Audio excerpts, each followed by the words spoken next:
Hey, what's up everybody? It's Amaya. So today's video is going to be all about products I bought because of the packaging. So these were products that the initial thing that drew me in, and that was one of the major reasons why I actually ended up buying the product. So I know we're human beings, we are drawn in by pretty shiny sparkly things. We all have our different tastes and our different opinions on what we like, so when we see something that fits that, a lot of times if we like the packaging, it's going to draw us to it more. And I quote Joey from season 7 of Friends, when the package is this pretty, nobody cares what's inside. When the package is this pretty, no one cares what's inside. No, but that's not true. These are all products that, yes, I did like the actual product, but the packaging was kind of the main reason that it kind of caught my eye in the first place. So this has things to do with outer packaging, the way the product is displayed, the way the product's pressed, stuff like that. So yeah, that's pretty much it. It's pretty self-explanatory. I've seen a lot of other people do this video. I will put their videos down below if I can find some. Also, if you have not already, check out my social medias, which are right over here. My Instagram and my Twitter are right here, and then all my others will be in the description box, as well as all the products that I mentioned in this video, so go check those out if you're interested. And yeah, without further ado, let's hop into the video. So as I was looking through my collection, I realized that I'm honestly someone who is drawn to packaging up other products, but not really makeup products. Like, I feel like I'm pretty good at not really caring what the packaging looks like of the product, and I'm more interested in what's inside. So I was pretty proud of myself for that. But then I look around my room and I realize, like, okay, if it's sparkly, apparently I need it. So yeah, well, I do not find that I am drawn too much to packaging in makeup. I am in other parts of my life. Okay, so the first thing I'm going to talk about is basically anything from theBalm. I'm a huge fan of vintage, sort of retro anything. I've said this before a ton of times, but if it has to do with anything vintage or retro, I just love it. I'm someone who just loves anything like old-fashioned, like retro like this. 1920s through 1940s is like my favorite time period, and theBalm totally fits that. The Mary Luminizer I did buy because it was so hyped up, but I absolutely loved the packaging, and that's why I continue to buy more things from them, like the theBalm Desert right here. This is a bronzer blush, which is something that honestly I would never, like, I don't ever use bronzer blushes. This is the only bronzer blush sort of product that I have in my collection, and one of the main reasons that I bought it was because I loved the packaging from theBalm. I have a bunch of their liquid lipsticks. I do love them. I have more of their highlighters, and I do love them, but definitely one of the major factors was how cute the packaging is. This was a situation where I'm really glad that the packaging caught my eye because their products are fantastic. Okay, the next one is a palette. This is the Persona Identity Palette by Persona Cosmetics. So this palette is pretty basic on the inside. Like, it's a very neutral palette. It's kind of like neutral, not really cool, but not really warm either. It's very neutral. But honestly, the packaging out front just, oh my God.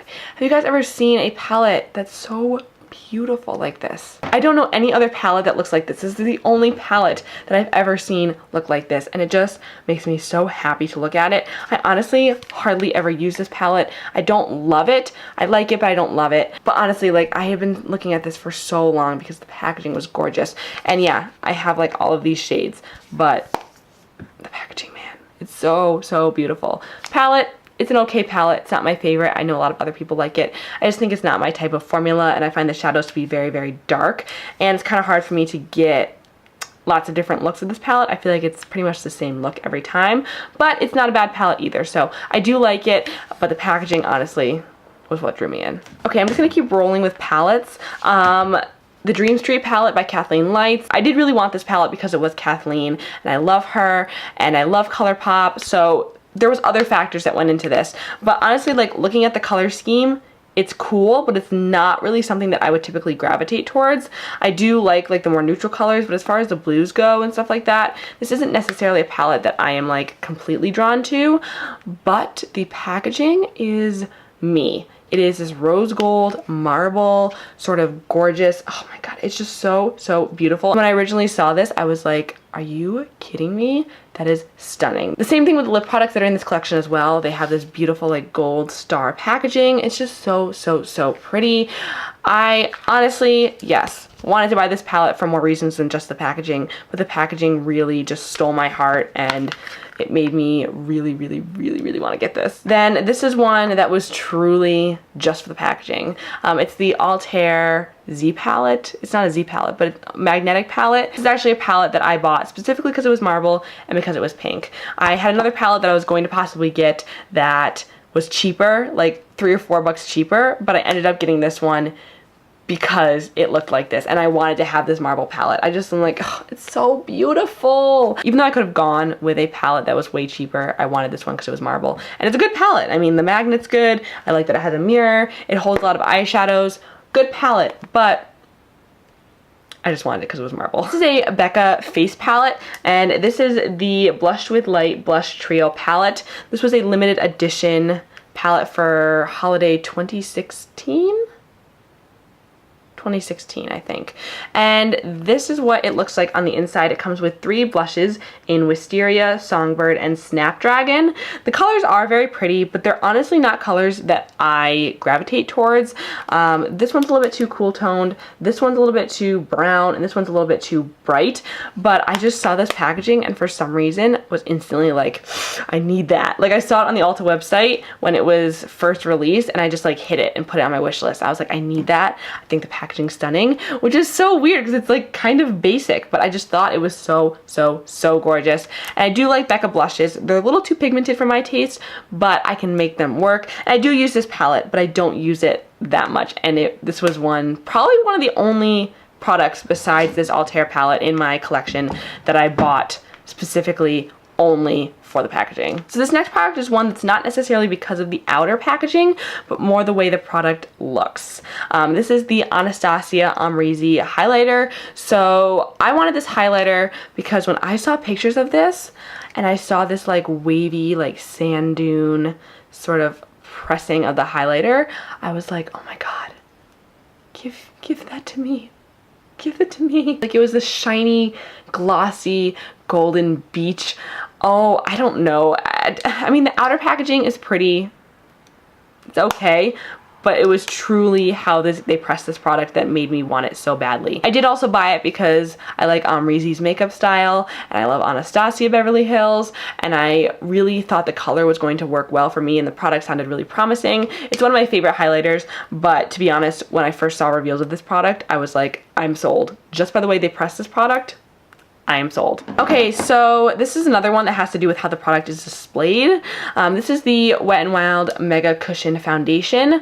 So when I first saw this, I was like, I need it because it's a cushion foundation.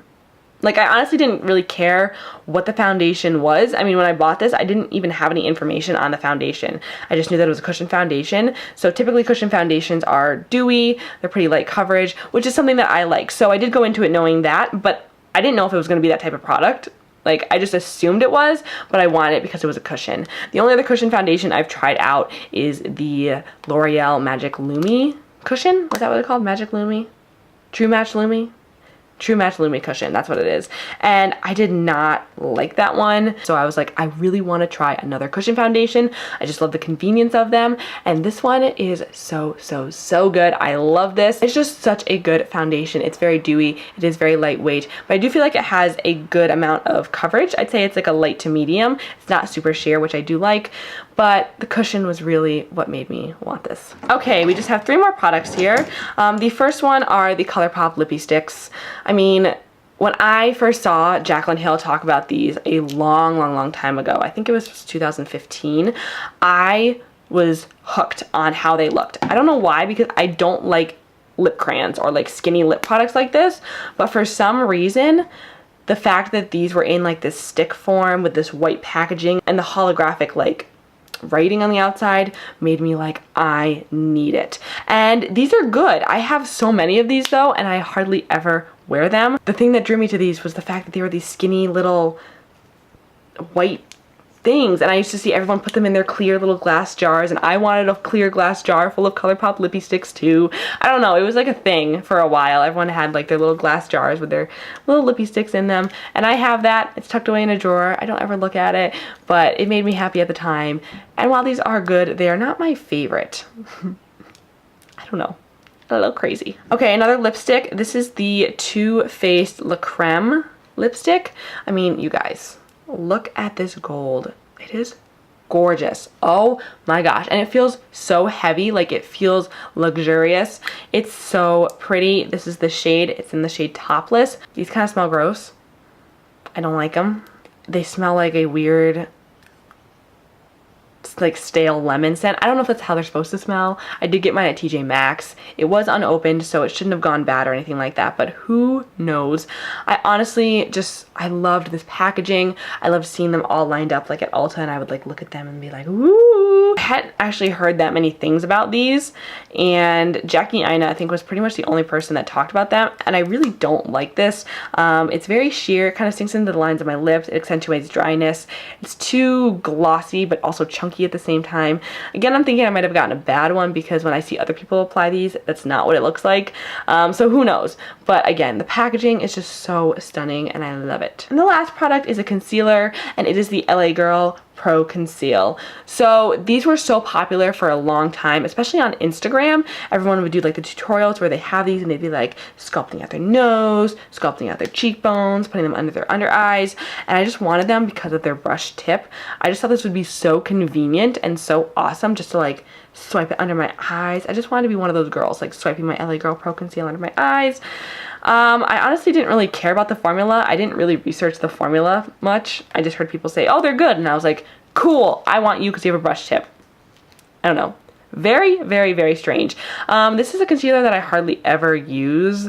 I have the lightest shade, and I also have a white like highlighter shade. I use the lightest shade when I have to do makeup on people that are very fair, like my sister. They're also very convenient because you can just kind of like squeeze them out. So they're good for people that are doing client makeup. They also come in a ton of different shades, like so many. I have some contouring shades, and I do like them. I like the formula more for contouring than for the under eye, just on me personally. I feel like they're a little bit drying. But again, it was that brush tip, and I just want to be one of those Instagram girls.